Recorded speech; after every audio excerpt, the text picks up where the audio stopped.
नमस्कार, decoding 24x7 में आपका स्वागत है। मैं हूँ राकेश त्रिपाठी। आज मौका है द वर्ल्ड दिस वीक का। पिछले हफ्ते दुनिया भर में क्या-क्या हुआ और उनका भारत पर क्या असर होगा, दुनिया पर क्या असर होगा, इसको एनालाइज़ करने का मौका है। और हमारे साथ इस वक़्त हैं देश के सुप्रसिद्ध स्ट्रैटेजिस्ट सुदर्शन चक्रपाणी जी, कमांडर सुदर्शन चक्रपाणी जी। कमांडर साहब, आपका स्वागत है।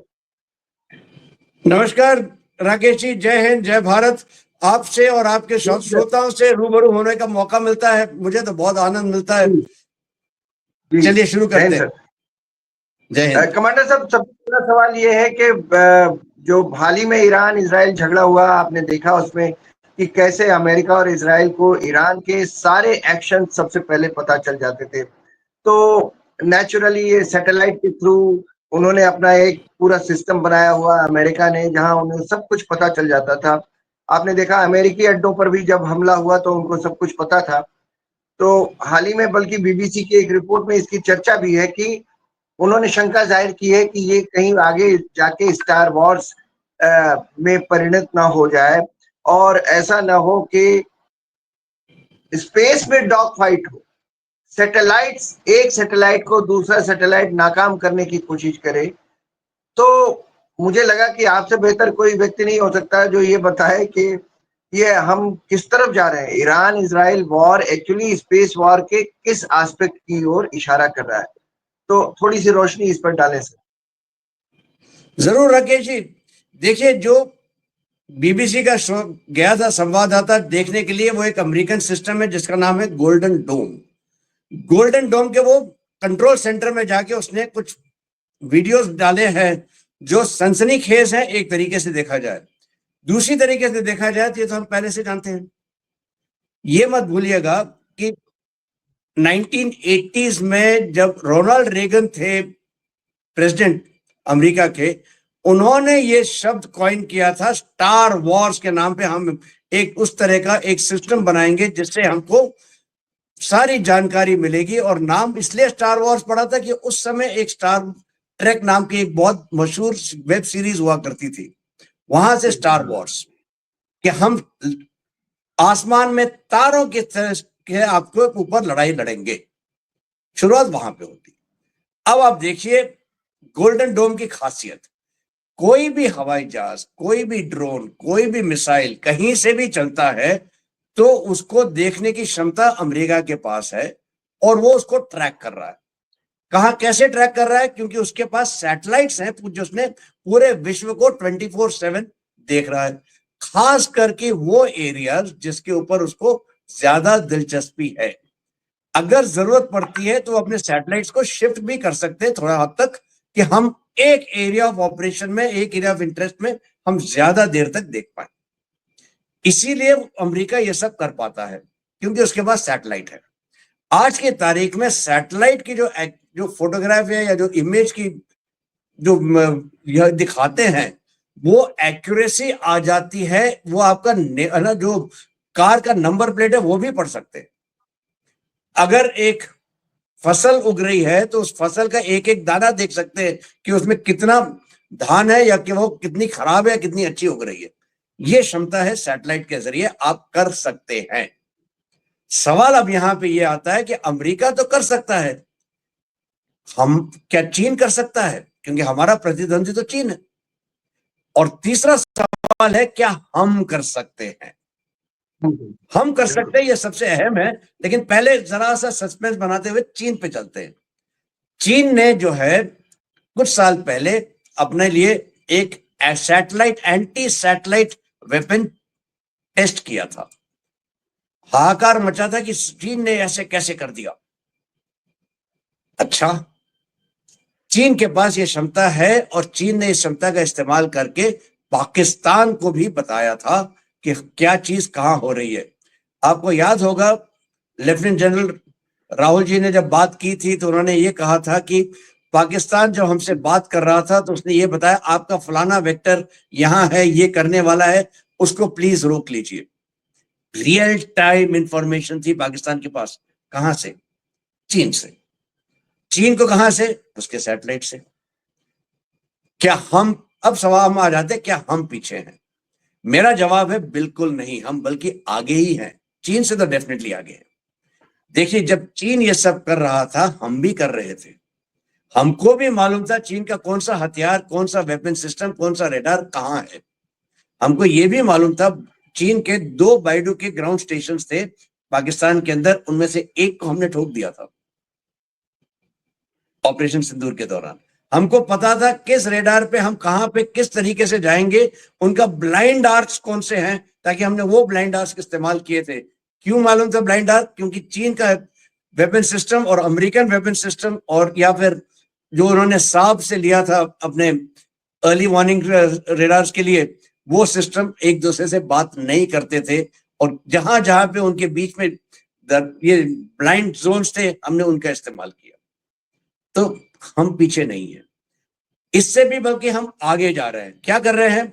हम एक जमावड़ा बनाएंगे अगले 1.5-2 साल के अंदर, जिसमें हम 57 सैटेलाइट छोड़ेंगे लो अर्थ ऑर्बिट में, जो कवर करेंगे ये सारा का सारा हिस्सा हिंदुस्तान, पाकिस्तान, ईरान, अफगानिस्तान, चीन, इंडियन ओशन रीजन, यहां तक कि एशिया पैसिफिक का काफी हिस्सा, इंडो पैसिफिक का काफी हिस्सा, और अफ्रीका तक। क्यों? ये हमारा एरिया ऑफ ऑपरेशन है। हम जो इंडियन ओशन रिम एसोसिएशन है, आयोरा, उसके हम हेड हैं, और हम ये करते हैं। हमारे पास भी एक ऐसा ही कंट्रोल सेंटर है गुड़गांव में, ये पब्लिकली अवेलेबल है, इसलिए मैं बता रहा हूं।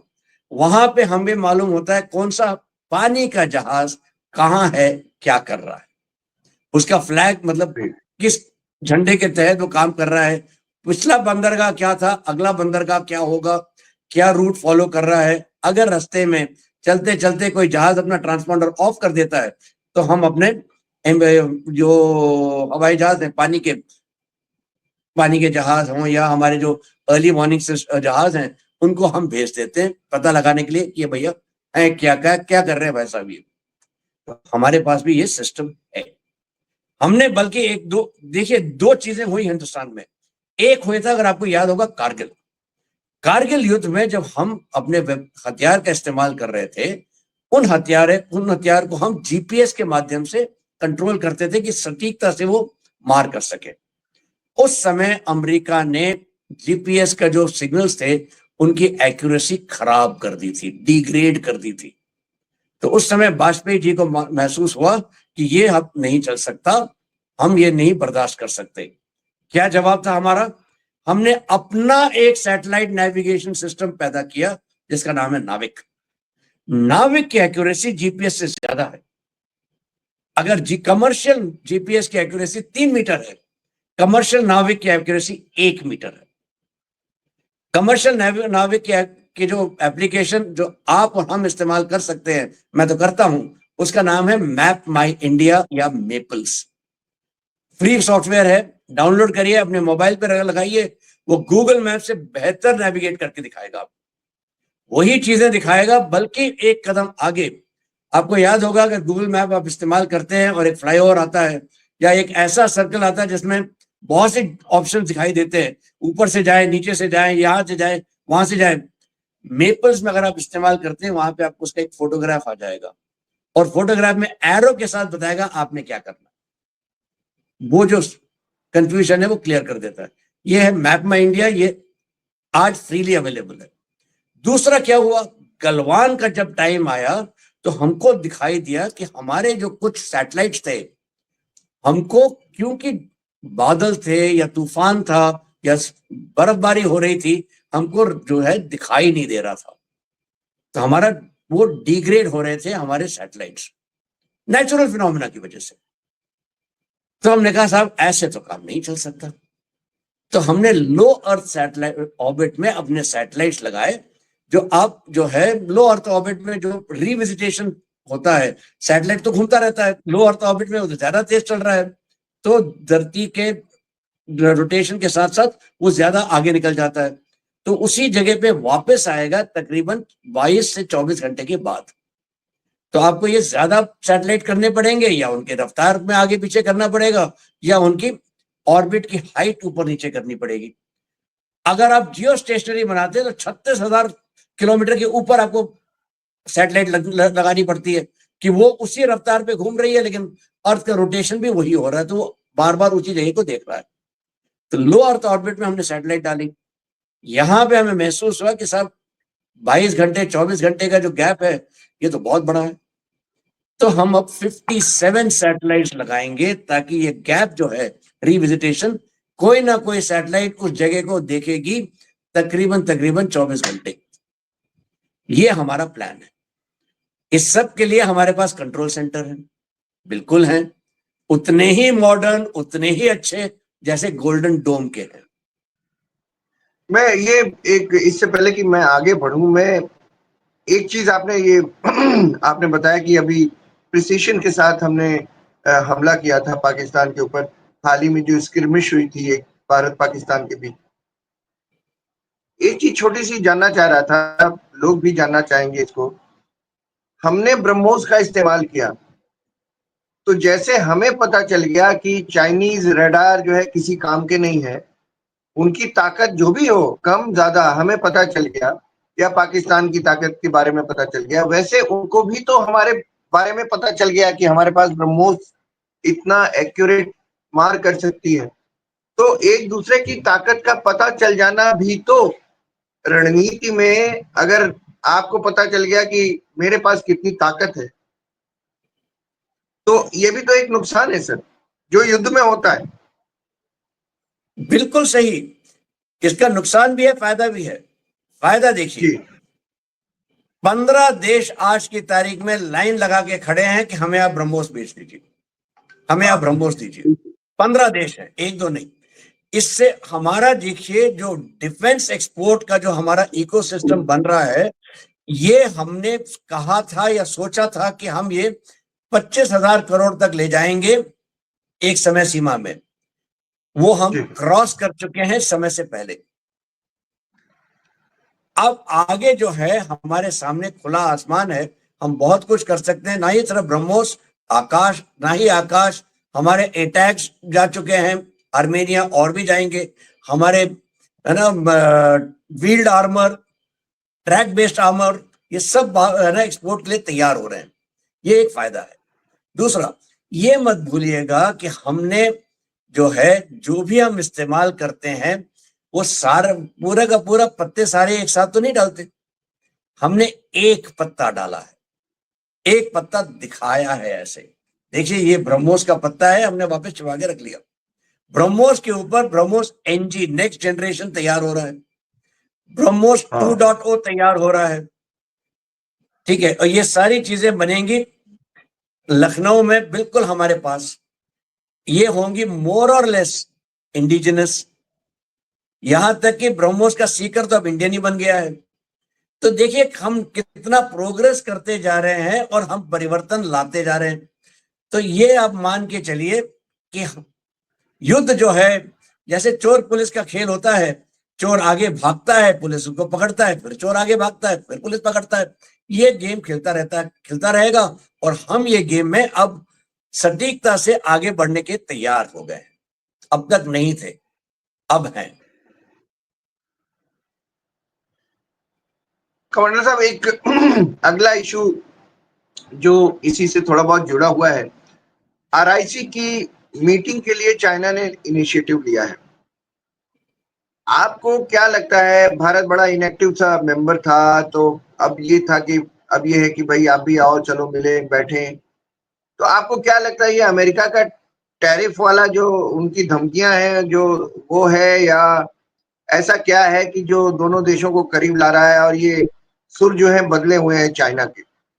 इसमें दो तीन राकेश चीजें समझना चाहिए बारी बारी से, आप थोड़ा सा पहले रोशनी इस पे डाल दें तो आगे बढ़े। राकेश जी, आरआईसी कोई नई चीज नहीं है, ये काफी जी पुराने, पिछले जी दशक में, पिछले सेंचुरी में स्टार्ट हुई थी 1990s में। लेकिन ना जी रशिया तैयार था, ना हम तैयार थे, ना चीन तैयार था। अब उसने टूल पकड़ा है। क्यों? आप देखिए रशिया का इंटरेस्ट क्या है। रशिया जानता है कि वो एक ऐसी लड़ाई लड़ रहा है जिसमें पूरा विश्व उसके खिलाफ है, सिर्फ कुछ लोग हैं जो उसके साथ हैं। तो रशिया को जरूरी है एक मार्केट, चीन और इंडिया। क्यों? क्योंकि उसको तेल बेचना है।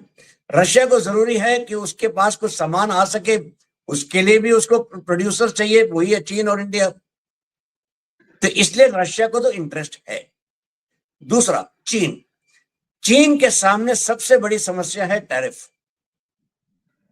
चीन के लिए टैरिफ वॉर जो चल रही है अमेरिका के साथ बहुत हानिकारक हो रखी है। चीन की हालत बहुत खस्ता है।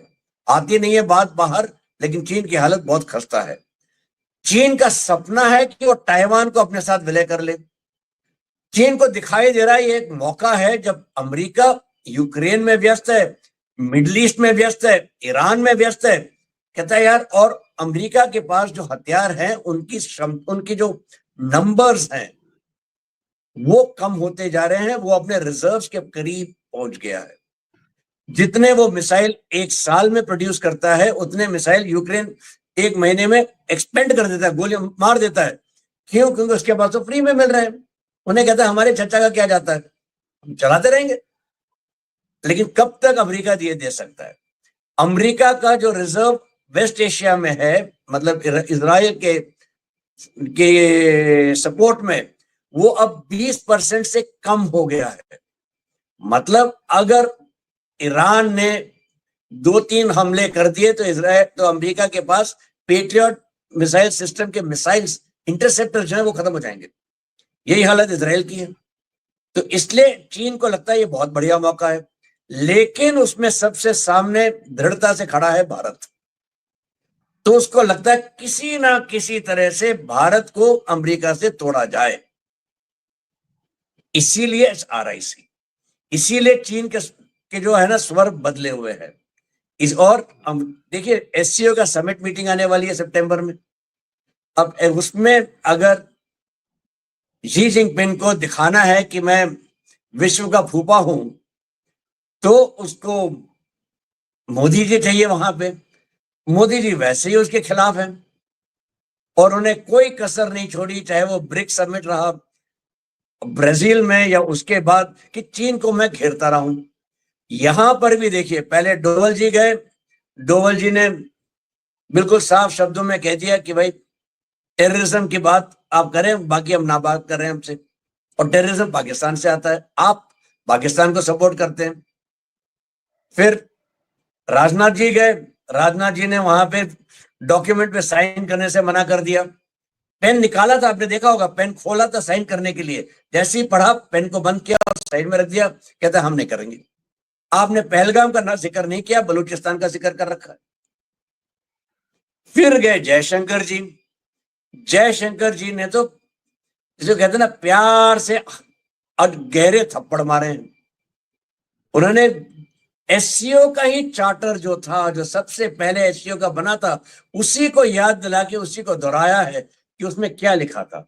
आप अलगाववाद, टेररिज्म, इन सब के खिलाफ हैं। तो कहते हैं आपने तो यही चीज कर रहे हैं। आप चाहते हैं वन चाइना पॉलिसी हो, आप कहिए वन इंडिया पॉलिसी। तो चीन को तो लग रहा है कि शायद मोदी जी ना आए। अगर नहीं आएंगे तो शी जिनपिंग की और चीन की वजीयत होनी गारंटीड है। इसीलिए चीन को लगता है कि हम किसी ना किसी तरह से मोदी जी को ला पाए यहां पे। और इसलिए चीन ने देखिए TRF के बैनिंग के लिए या TRF को टेररिस्ट फाउंड कहने के लिए समर्थन दिया है। कह रहे हैं कि साहब आप आइए। लेकिन कमांडर साहब एक चीज और भी, वो तो कर दिया TRF वाला, लेकिन फिर उसके बाद ये भी डिक्लेयर कर दिया कि हम तो ब्रह्मपुत्र पे एक बांध बनाएंगे। तो वो भी तो हमारे लिए नुकसानदेह ही है ना। राकेश जी, मुझे नहीं मालूम कितना नुकसानदेह है। मेरे लिए, मुझे तो एक तरह से लगता है अच्छा है। क्यों? देखिए मेडोंग डैम जब बनेगा इसकी लागत कितनी है? 60 बिलियन। चीन के पास है पैसे। दूसरी बात, इस डैम के लिए चीन ने बॉन्ड्स इशू किए हैं, 50 साल के बॉन्ड कि, और कौन खरीद रहा है? चीनी नागरिक। लेकिन चीनी नागरिक के पास तो पैसे ही नहीं है, उनके तो अर्थव्यवस्था खराब हो रखी है। तो वो बॉन्ड जो सब्सक्रिप्शन है वो पूरी तरह से हुआ नहीं है।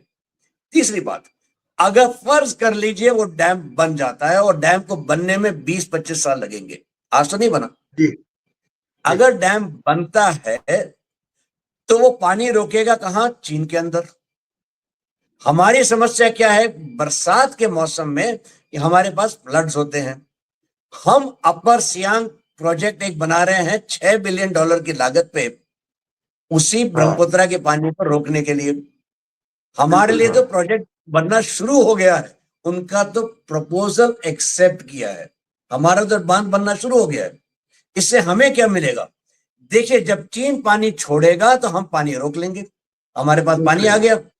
अब जब हमारा सूखा वाला मौसम आएगा, जब पानी कम होगा, हम ये पानी खोलते रहेंगे, डैम को खाली कर देंगे। क्योंकि देखिए, चीन के पास जो डैम में पानी होगा, वो पानी कब तक वो स्टोर करेंगे और कितनी देर तक रख सकते हैं? उनका मकसद है कि वो वहां पे जो है 60 मेगावाट, 60 गीगावाट बिजली पैदा करें। बिजली पैदा करने के लिए उनको पानी छोड़ना पड़ेगा। पानी छोड़े, क्योंकि वो उसके बाद अगर टरबाइन में पानी नहीं जाएगा तो टरबाइन चलेगी नहीं, तो बिजली कहां से आएगी? तो उनको तो छोड़ना ही पड़ेगा पानी। अब पानी अगर वो छोड़ते रहेंगे, हम इकट्ठा करते रहेंगे, जब हमें जरूरत होगी तो हम पानी छोड़ देंगे, हम डैम खाली कर दिया। ये पुश पुल चलता रहेगा।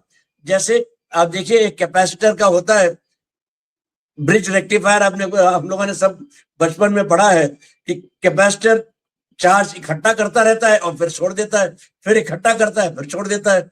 ये हमारा डैम करेगा, तो हमारे लिए तो ये फायदेमंद है। तीसरी बात ये देखिए, हमारे जो चीफ मिनिस्टर हैं अरुणाचल के, उन्होंने दो बहुत महत्वपूर्ण स्टेटमेंट्स दिए हैं। एक, उन्होंने कहा पेमा है खान। कि हमारी बाउंड्री चीन के साथ नहीं है, तिब्बत के साथ है। दूसरी बात उन्होंने कही है कि हमारा जो ये जो डैम बनेगा, अरुणाचल की एक बहुत खासियत है, बड़े बड़े माउंटेन है, ऐसे पहाड़ियां ऐसे, लेकिन बीच बीच में वैली है, छोटी छोटी सी। हर वैली में अलग ट्राइब रहती है। ये ट्राइब इस ट्राइब के साथ बात नहीं कर सकती, उनकी भाषा अलग है, उनकी संस्कृति अलग है, उनका सब कुछ अलग है। लिंक भाषा है हिंदी, यही प्रेमा खांडू जी ने कहा है।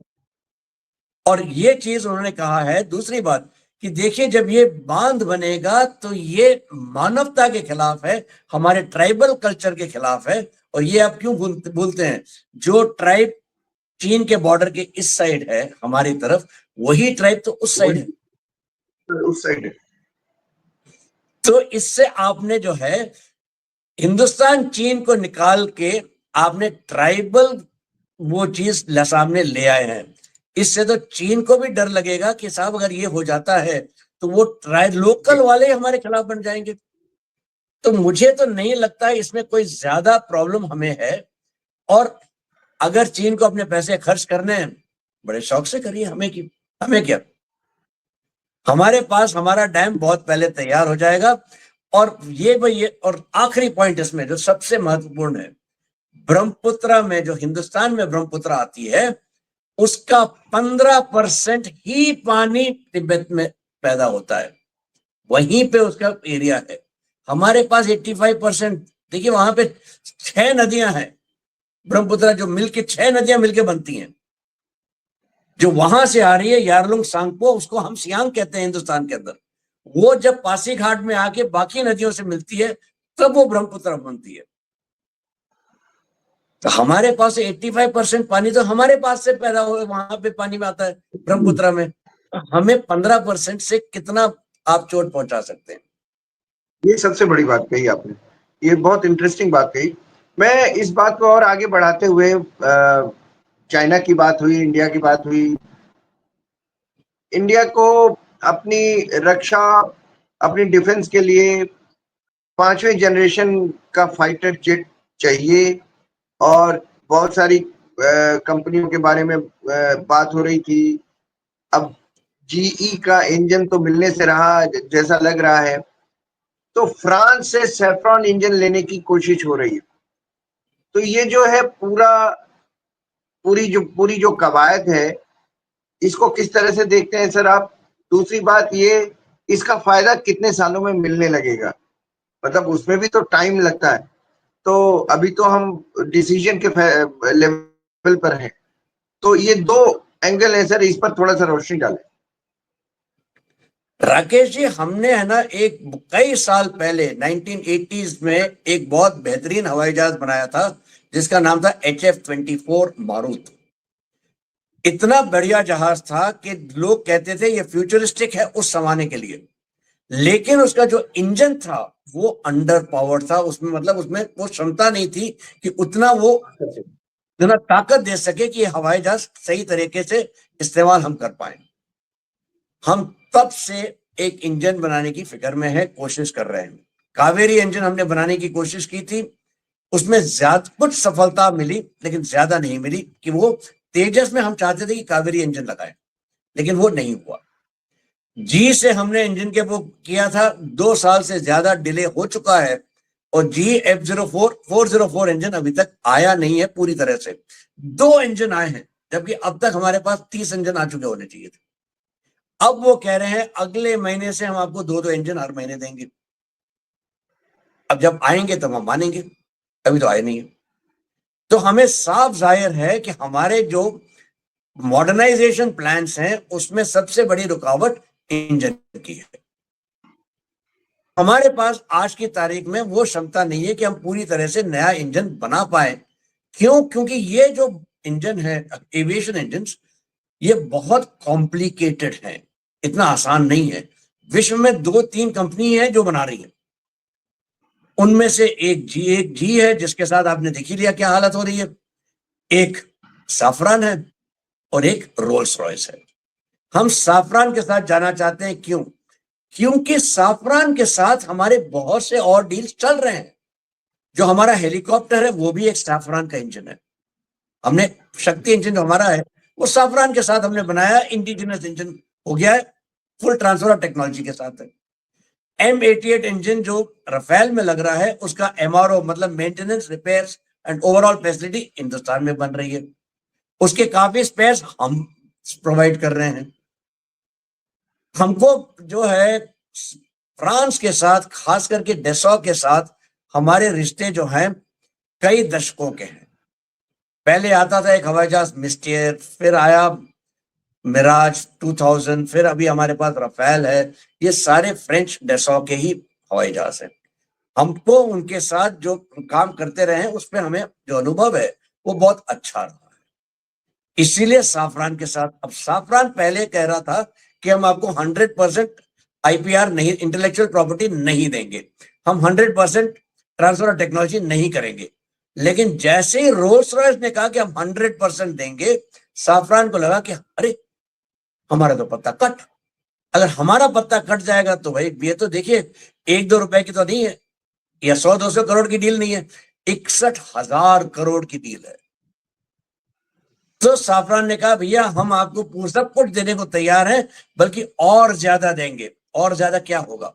और ज्यादा होगा कावेरी इंजन को रीमॉडल करके उसको आप है ना हवाई जहाज के अंदर डालने की क्षमता पैदा करेंगे। और नए और कावेरी इंजन को अगर हम थोड़ा नीचे कर देते हैं तो क्या हमें फायदा मिलता है? हमें फायदा मिलेगा कि हम जो है इन्हीं इंजन को हम दूसरी जगह में, जैसे आपके घातक हमारे ड्रोन बनने वाले हैं उस यूं क्या उसमें हम इस्तेमाल कर सकें। ये सारी चीजें हमें मिलेंगी इस सब से। यही हमारा मकसद है कि हम एक पंख दो काज, एक चिड़िया से कई चिड़ियों का, एक पत्थर से कई चिड़िया को हम मार सके, और ये हम कर रहे हैं। इसीलिए साफरान। अब इसका फायदा कब मिलेगा? देखिए फायदा तो काफी जल्दी शुरू हो जाएगा, क्योंकि इकोसिस्टम बनना है। ये सिर्फ ट्रांसफर टेक्नोलॉजी नहीं हो रही। आप एक क्लीन स्लेट इंजन बनाएंगे, मतलब शुरू से पहले नट बोल्ट से शुरू होते हुए पूरा इंजन बनेगा। इस सब की प्लानिंग होगी, सब में हमें क्षमता मिलेगी कि हम नया इंजन बनाने के लिए प्लान कैसे करते हैं, नई टेक्नोलॉजी को इंटीग्रेट कैसे करते हैं। भाई नो हाउ तो मिल जाता है, लेकिन नो वाई, क्यों, ये भी तो जानना जरूरी है। मेटलर्जी जिसमें हम पीछे हैं वो हमें मेटलर्जी की क्षमताएं मिलेंगी। ये सारी की चीजें हिंदुस्तान में आएंगी। हिंदुस्तान में आएंगी तो हमारा इकोसिस्टम अगर बेहतर होगा तो जाहिर है हम जो है ये सारी चीजें इंटीग्रेट करते करते मान के चलिए 5 6 7 8 सालों में हम 100% साफरान के साथ जो नया इंजन बनेगा इसका भी बात तैयार कर ले जाएंगे। बहुत खूब। मैं इसी से जुड़ा हुआ एक और सवाल है। हमारा हमारे तो दो ही दुश्मन है यहाँ इस खित्ते में, पाकिस्तान और चाइना। हालांकि चाइना हाँ बड़ा जी। दुश्मन है, लेकिन बार बार वाला पोक सर एक करने वाला मिनट पाकिस्तान है, तो हाँ जी। उसमें हमें फायदा होगा। सर सर सर ये हाँ, सवाल फिर से कर लीजिएगा सर, आपके साथ क्या? फोन आता चक्रवर्ती का। सर सवाल ये वाला फिर से कर लीजिएगा, चक्रवर्ती सर का फोन आ रहा था। Ready sir, start. कमांडर साहब, मैं अगला सवाल भी मेरा आपका जो जवाब था उसका आखिरी हिस्सा उसी से जुड़ा हुआ है। मैं ये कह रहा था कि भारत का इस खित्ते में, भारत के जो दो दुश्मन है पड़ोसी, चाइना और पाकिस्तान। चाइना बड़ा दुश्मन है, लेकिन पाकिस्तान पोक करता रहता है हमेशा, तो उससे भारत को बड़ी समस्याएं हैं। हमें बहुत बड़ी आर्मी एक खास इलाके में रखनी पड़ती है, कश्मीर के इलाके में, टेररिज्म को रोकने के लिए। तो ये हमारा, ये भी एक बड़ा दुश्मन है। मेरा कहना ये है कि उसी कश्मीर में टेररिज्म की एक्टिविटीज करने के लिए जो 2 3 बड़े आतंकवादी हैं वो पाकिस्तान में हैं। हालांकि पाकिस्तान नहीं मानता। अजहर महमूद उसमें से, अजहर मसूद उसमें से एक है। वो पीओके में अभी हाल में देखा गया है। ऐसा माना जा रहा है कि उसको इस बात का डर था कि भारत जो है वो कहीं पे फिर से प्रिसीशन अटैक करेगा कोई, और जिस तरह से तबाह किए हैं उसने अड्डे, वो भी मारा जाएगा। क्योंकि वही बात हुई ना जो आपने सैटेलाइट की बात की, तो उसको लगता है वो देख रहे हैं हमको कहीं।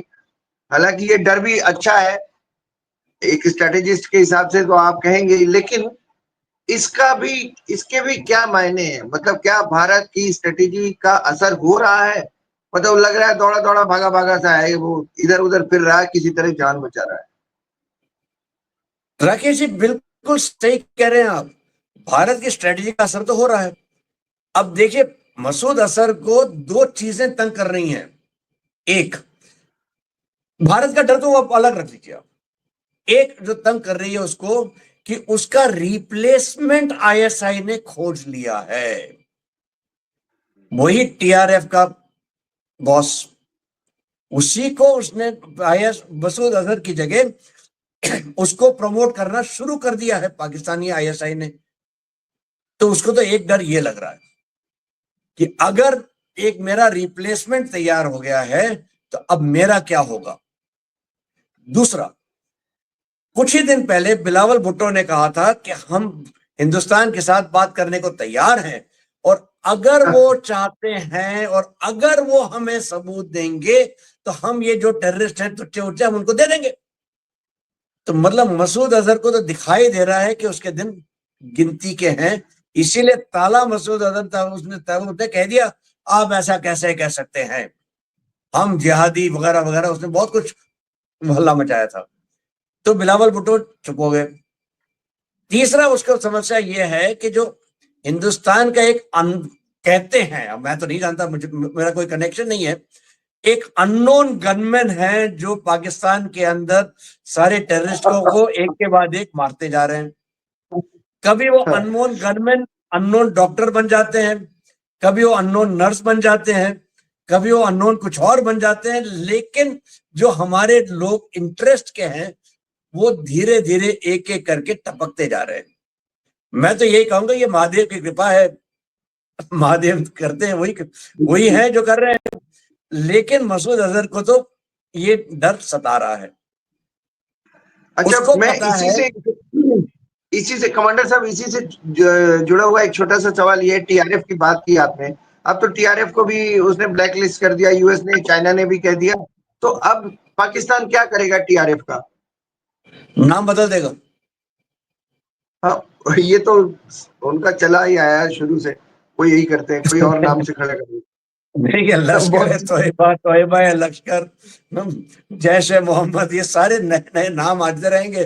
टीआरएफ का वैसे एक नया नाम आ गया है, मुझे तुरंत याद नहीं आ रहा, वो है, वो समथिंग इन कश्मीर है, वो उसने कह दिया कि भाई अब हमको, अब DRF डिसॉल्व हो गया, अब DRF खत्म हो गया, अब ये अब दूसरा एक और ऑर्गेनाइजेशन है, तो ये तो नाम बदल देंगे, इससे कोई फर्क नहीं पड़ता।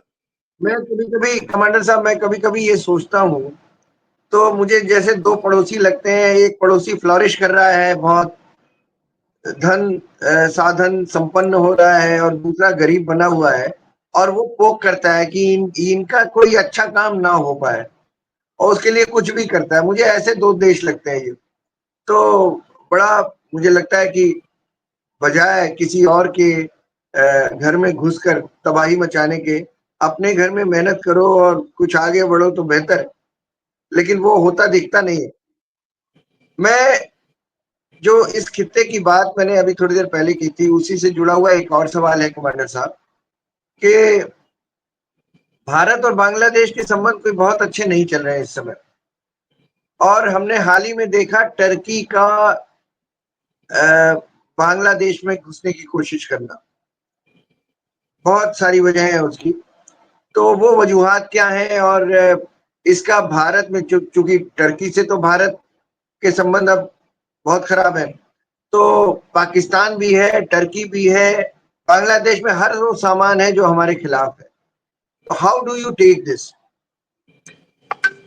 राकेश जी, ऐसा है, हमारे पास पहले एक हीरा मंडी होती थी हमारे पश्चिम की तरफ, अब एक नई पन्ना मंडी बन गई है हमारे, है ना, पूरब की तरफ।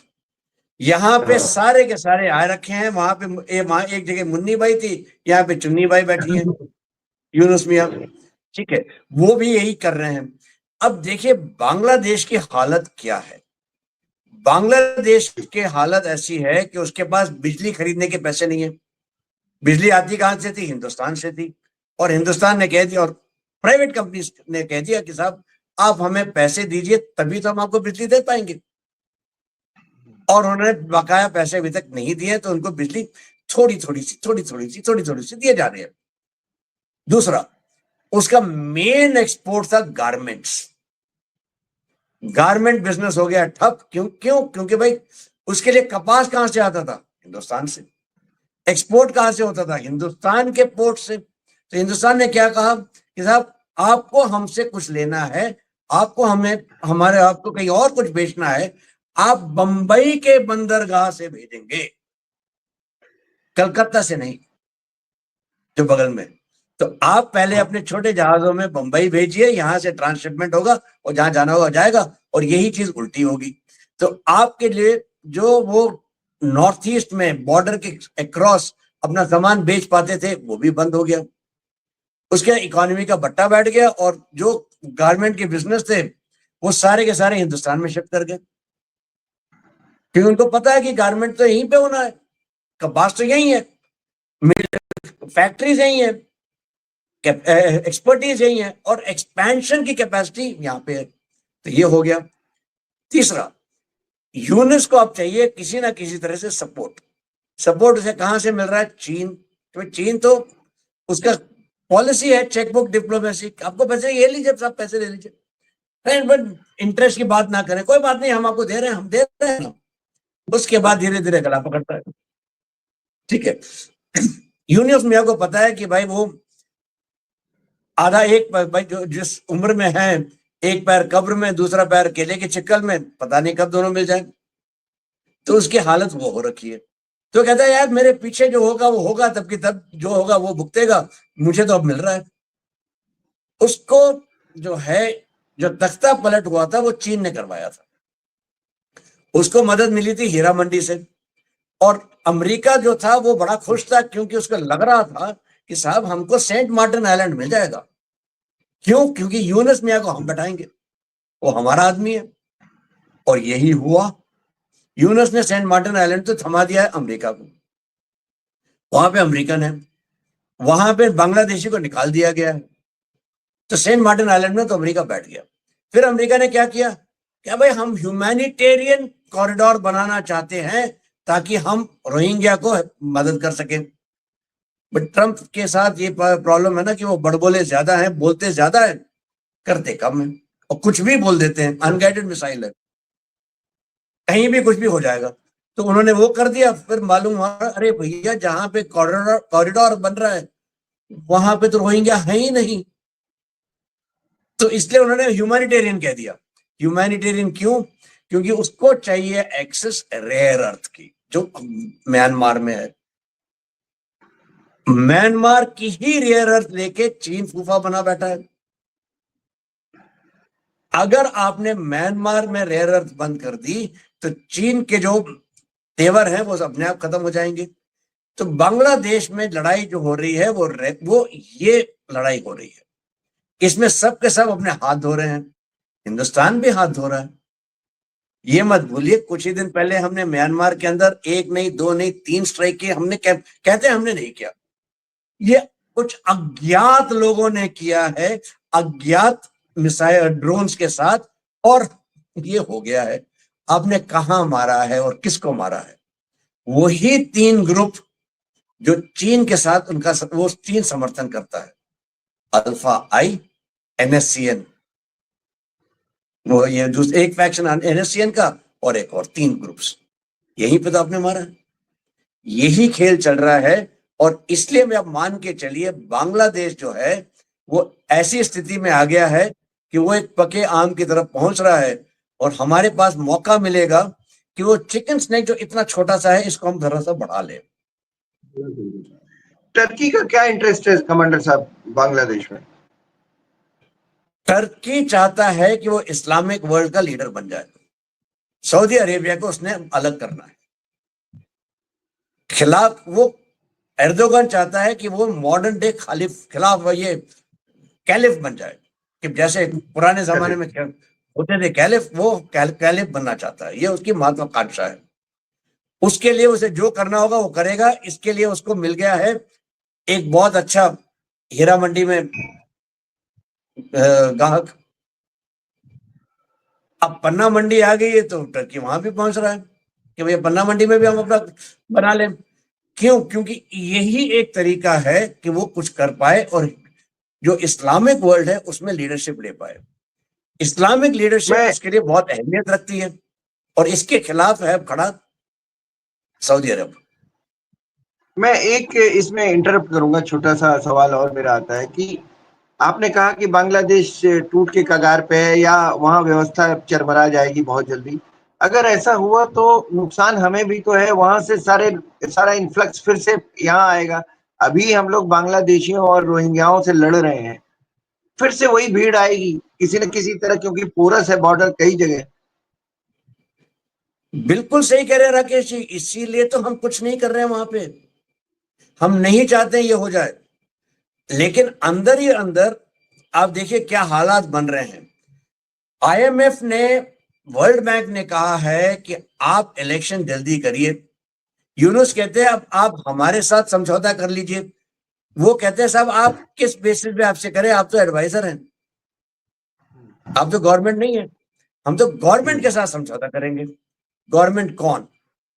यहां पे हिंदुस्तान में बैठ के शेख हसीना कहती हैं प्राइम मिनिस्टर तो मैं हूं। अवामी लीग जो है वहां पे फिर से अपने सर उठाना शुरू कर दिया है।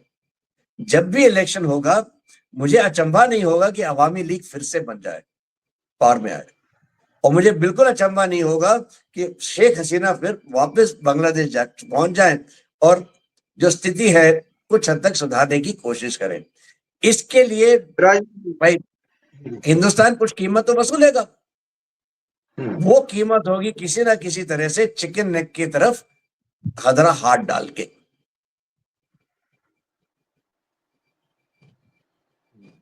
ये हो गया है। जी प्लीज कंटिन्यू। मैं कह रहा हूं ये है भारत का खेल। इसीलिए भारत जो है आप देखिए कितने बार कितने लोगों ने कहा कि भारत यहाँ पे करता कुछ क्यों नहीं कुछ कर रहा, वहां पे हिंदू मर रहे हैं, ये है वो है। समस्या हमारी ये है कि हिंदू सब जगह बिखरे हुए हैं। आप उनको एकत्रित करके कहाँ लेके जाएंगे? अगर ये करेंगे तो बहुत मुश्किल काम है। हम ये भी नहीं चाहते कि बांग्लादेश ऐसी स्थिति में पहुंच जाए कि पूरी तरह से टूट जाए और अराजकता वहां हो जाए। तब तो वही बांग्लादेशी जिसको हम निकालना चाहते हैं वो हमारे अंदर घुस जाएंगे। इसीलिए तो हम ये सब नहीं कर रहे हैं। वरना अब तक तो कर चुके होते। और ये हम कमांडर लॉन्ग साहब, टर्म गेम खेल रहे हैं। हाँ, बोलिए। आज हमने अपने शो में द वर्ल्ड दिस वीक में पिछले हफ्ते की जितनी भी दुनिया में जितनी भी घटनाएं थी उनको हमने कवर किया और बहुत इम्पोर्टेंट घटनाओं को इनके बारे में बात की। कमांडर साहब, आपसे बातचीत करने का सबसे बड़ा फायदा और मुझे मजा इसलिए आता है क्योंकि आप एक एक चीज ऐसे ब्लैक बोर्ड पर लिखकर समझा देते हैं, तो जिससे कि अगर किसी को भारत बांग्लादेश के संबंधों के बारे में नहीं पता हो, 5वें जनरेशन के फाइटर जेट के बारे में नहीं पता हो, स्पेस वॉर के बारे में नहीं पता हो, तो बस सुन ले आपका शो और उसको सब चीजें पता चल जाए। यह बड़ी बड़ी बहुत बड़ी खूबसूरती है, आपसे बातचीत करने का बड़ा मजा आता है। इसीलिए बहुत बहुत शुक्रिया सर, बड़ा मजा आया आज की बातचीत में। बहुत बहुत शुक्रिया। जय हिंद सर। जय हिंद राकेश जी, आपसे भी बात करके, आपके श्रोताओं से रूबरू होकर मुझे भी बहुत मजा आता है, बहुत आनंद होता है। और मुझे विश्वास है कि हम ऐसा करते रहेंगे, क्योंकि हमें जी, हिंदुस्तान को बदलना है। बदलना है, बिल्कुल सही बात, बिल्कुल सही बात। ठीक है सर, जय हिंद सर। जय हिंद राकेश जी।